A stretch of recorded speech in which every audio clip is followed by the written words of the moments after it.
Hello everybody, how it's going? Today I'll teaching you how to fix blurry video sent from iPhone to Android, okay?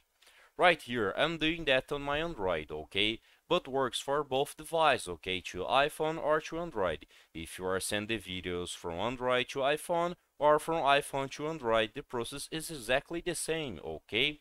So the first thing you need to do is to make sure your app on your cell phone was updated, okay? After that, all you need to do is simple. Just clicking the three lines in the top and right corner of your screen, okay, in your Instagram profile. After that, you need to go to the settings, so just clicking the first option.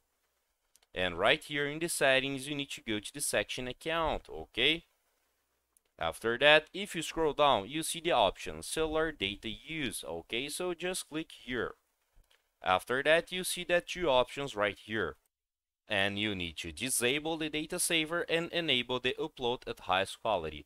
After that, when you send a video to your friend using Android, okay, or if you send a video from iPhone to Android, the video you don't lose quality, okay? So I hope I can help with this video. If you like it, don't forget to subscribe to our channel and hit the like button. See ya!